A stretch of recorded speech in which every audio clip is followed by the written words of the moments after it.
Welcome to the Lose Your Big Ass Stomach podcast. I'm your host, Jay Jackson, and my mission here is to help you get rid of that big ass stomach and take back control of your health so that you can look and feel your best by being the best version of yourself, mentally and physically, while destroying the mediocre agenda society is trying to brainwash you into, and breaking our families' generational curses of being unhealthy by being a healthy and fit role model. It's time to set a new standard. It's time to set a new standard of living. If you find the podcast helpful, be sure to hit that follow button because that helps us build a movement. Let's go.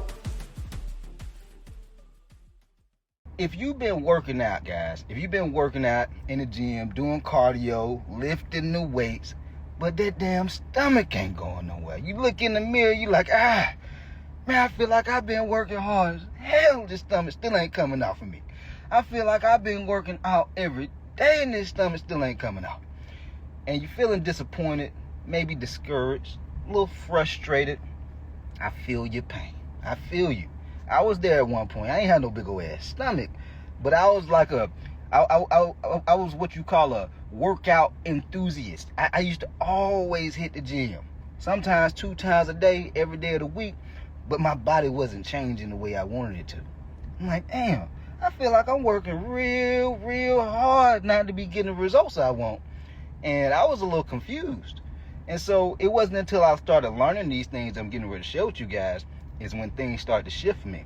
Because a lot of times, if you go years doing the same shit and it ain't working, at some point you got to wake up and say, okay, what I'm doing is not giving me the results I want. So I got to switch something up because something about what I'm doing is not right. So you got to drop your ego. That's what I had to do. I had to drop my ego. And these are the things I learned. All right. Number one, I was not making nutrition my number one priority. Guys, it's a reason why all these trainers that y'all see on social media, y'all probably noticed if you're rocking with me on Instagram and Facebook, you notice I don't post a whole lot of workout videos. It's a reason for that. Hey, you ever just scratch your head like, damn, why coach don't be posting workout videos all the time? Because I understand that ain't what's going to help you lose that stomach.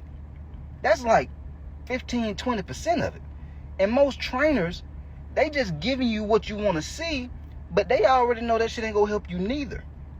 And so if it was that easy, if that's all you needed was a good workout, and your nutrition was already on point. Man, I'm eating right. I'm eating here. All I need is a workout plan. Your ass would not have no big old ass stomach if all you needed was a workout.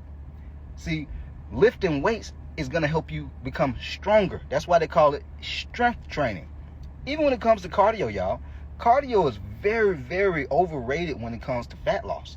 Cardio is great when it comes to energy, when it comes to mental health, like not having brain fog and things like that. Heart health, that motherfucker that beating in your chest, that's a muscle. Your heart is a muscle. Once it stops, it's game over, baby. It's game over. But anyway, here's the thing. If you want to be able to lose the belly fat, you want to be able to lean out your waistline, look super fine for the summertime at the time you're making this podcast, you got to start eating right. Yeah, you can't just be working out and then take your happy ass home to go eat some junk food. Yeah, I'm about to go get me some Ben & Jerry's. I'm about to eat this cereal. I'm just about to head on over to Chick-fil-A and just get me some French fries and a big sandwich and drink me a lemonade. That ain't gonna cut it. You gonna be working on hard mode. It'll take you years to lose that stomach. You might not even ever lose it if you have a workout plan but you having this junk food diet. It just don't work that way. There's plenty of people out here, they having strokes, high blood pressure, type 2 diabetes, because they may be in the gym, but they're not eating right.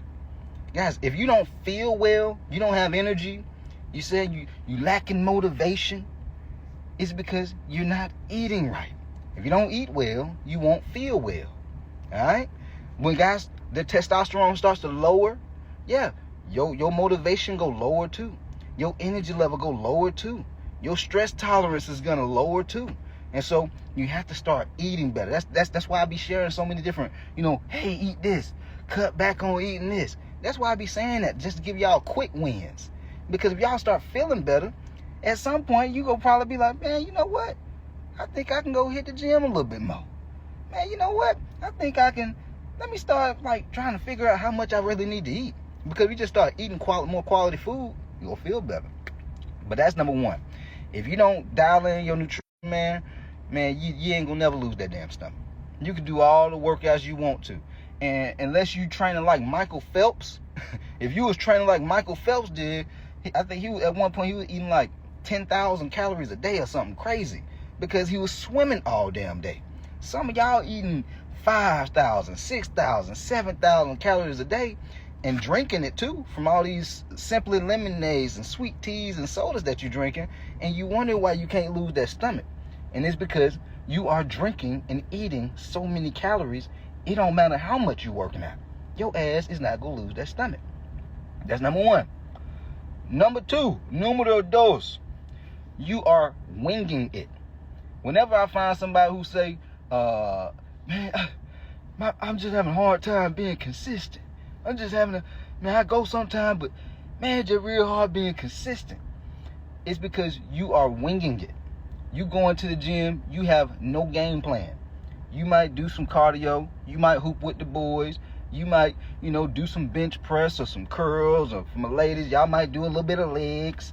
Guys be skipping leg day because their ass ain't got no plan.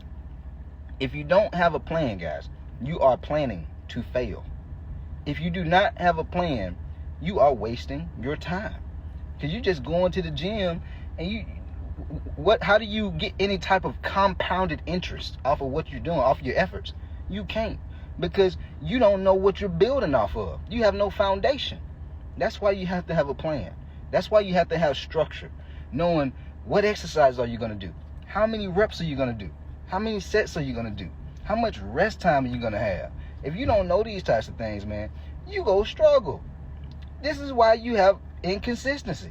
This is why sometimes you might be like, damn, man, I feel a little good this week. Then the next week you be like, damn, what happened to all my results?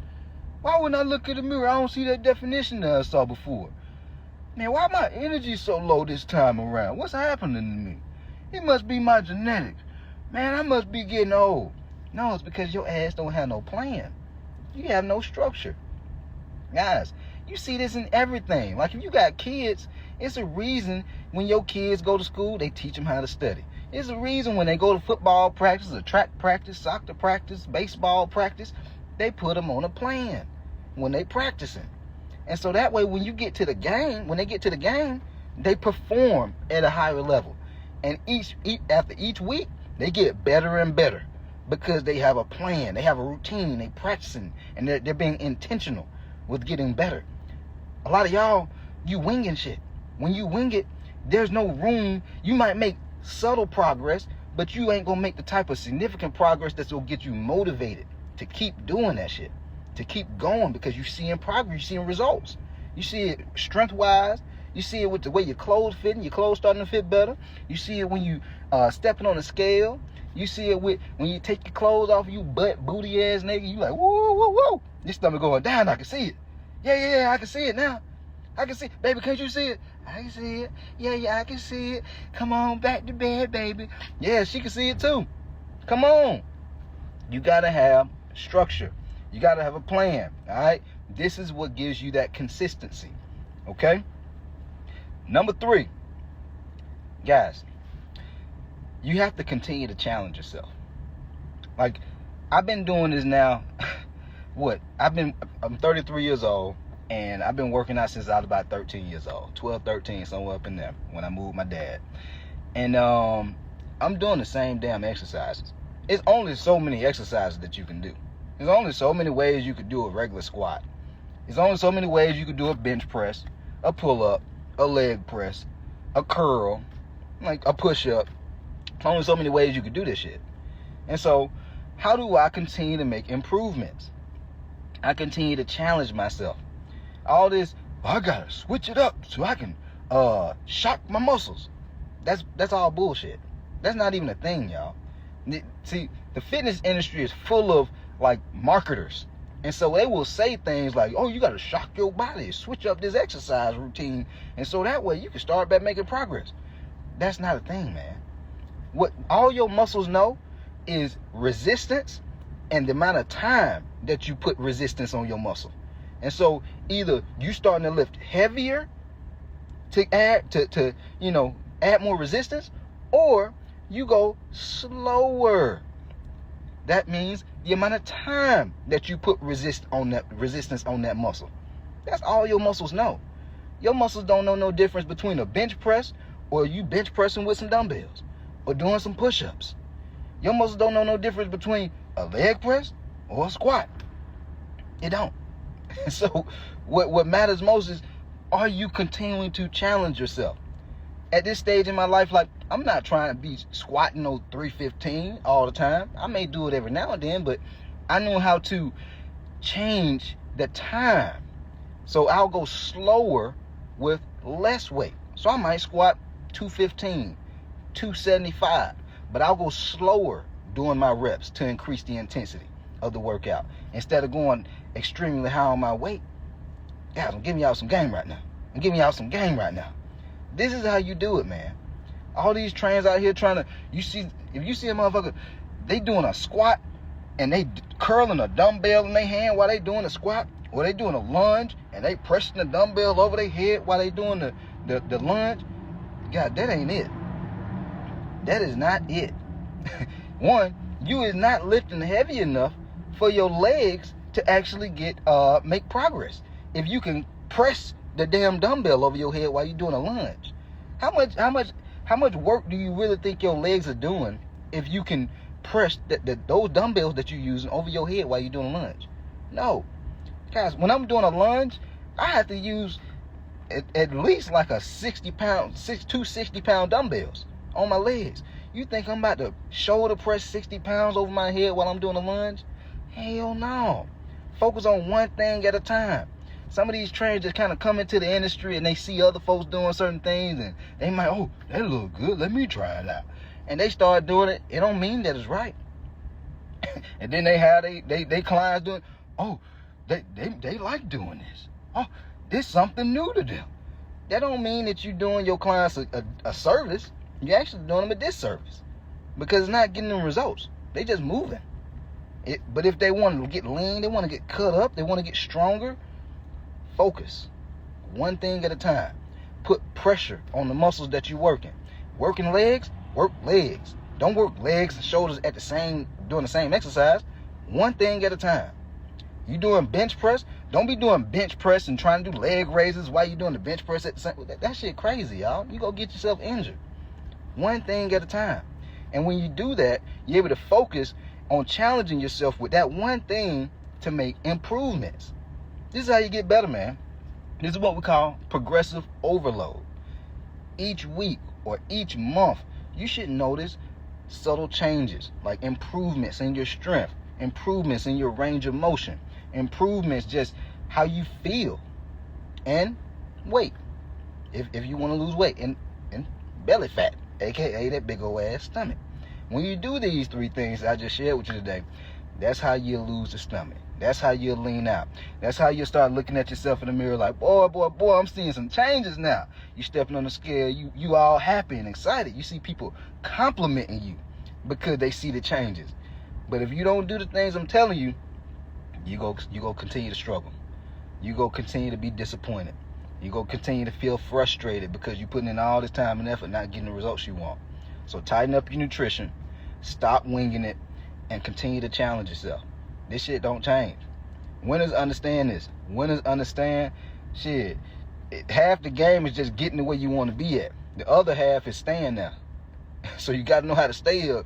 But the only way you go stay here is once you got to develop the right habits to be able to stay here. You see what I'm saying? So with that said, hopefully I found this podcast helpful. If you did, be sure to hit that follow button and leave your boy a 5-star rating so we can continue to grow this movement, baby. Let's go. We out of here.